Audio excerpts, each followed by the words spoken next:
Hi, I thought I might take you through one of my thinking skills questions that I did this week in my class. This was one that I don't think any student was able to figure out how to do. It's a pretty difficult one. I think it's a pretty good question because it's essentially a number pattern problem, but it's embedded within the facade of a sort of a word problem. So yeah, none of the students were able to figure it out. So I'll take you through it.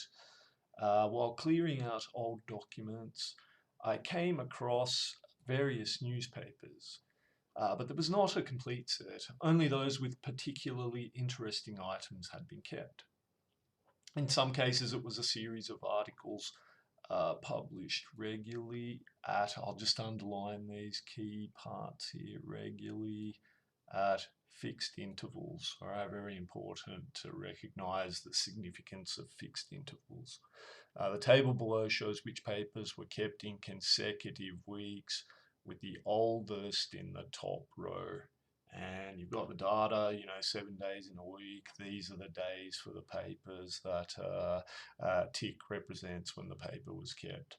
All right, what is the longest possible series of articles which had been kept? So what you would need to do to quickly identify this is that you're looking at in the question. Wow, it'd be really nice if you could see the mouse cursor here. It's so annoying. All right, what is the longest possible series? All right, so you've got up here your regularly fixed intervals. What is the longest possible series? And if you just look at it like this, it's impossible to figure out, really. Okay, so I think some of the kids who had never seen a question like this before, they just tried to look at the ticks and figure it out. They were just looking and then looking at the answer choices, and they would guess, five, is it five? Is it seven? Is it seven? Is it eight? All right, so I'll show you what is essentially the trick to doing this. If I can find the mouse cursor again.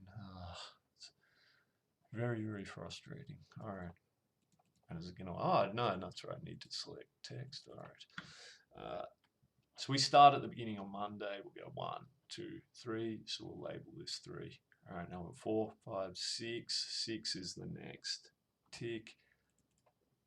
Another one in 7. And you get the idea. All right, so then we go over to 9. Thursday would have to be 11. Friday, 12. All right, Monday will be a 15. Oops. All the way across to Friday, which would be a 19, which I could quickly calculate because I know I'm just adding 7 to the one below it. So this will be 23 because we've got a 9, 2 spaces above it.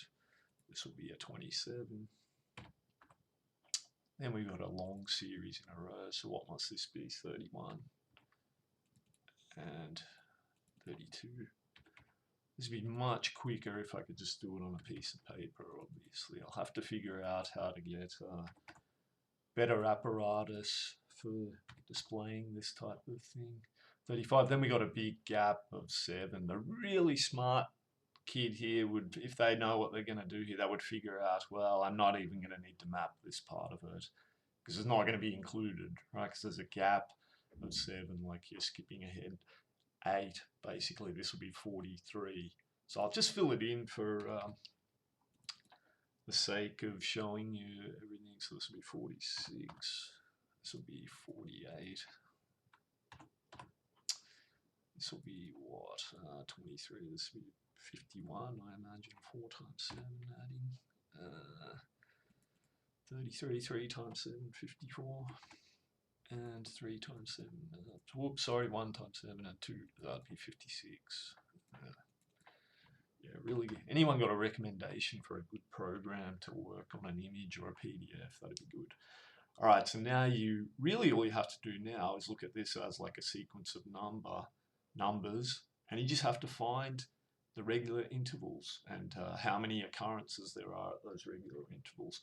So let's say we started right at the beginning. We went 3, 6. So the gap, the increment is 3. Let's see how many we can get.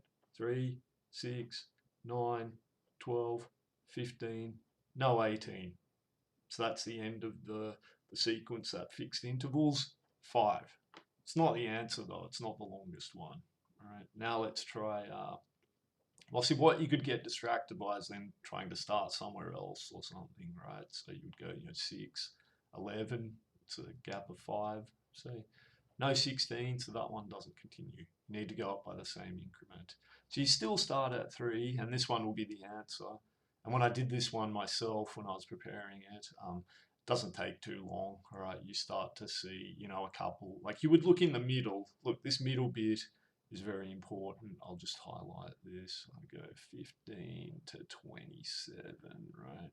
15, 19, 23, 27. Oh, and even onto the next line, 31. What's the gap? 4. All right, and you've got 5 there. All right. So that middle part with the gap's very important to look at. All right, so I'll start at the beginning. 3. Where is the mouse cursor? 3, 7, 11, 15, 19, 23, 27, 31. Can we go another 4? 35. And that ended up being 9, which is the maximum value. All right, so them having that big gap there after 35 really helps you. So the answer is 9. So yeah, I don't think any of my students, and there's some pretty smart ones, I don't think any of them could figure out how to approach this question. So I think it's a good question. Right? I think it's basically just a number pattern question ensconced within a word problem. So the really, really smart kid would be able to figure that out, that it's just a number sequence. I actually really like this question, think it's a good one, think it'll differentiate between the kids who are rote learners, because every kid would have found that number pattern just within the numbers, right? And then you can sort of teach that, the patterns go beyond just numbers. They can be found in anything. All right, let me know if that helps you understand that type of problem, please.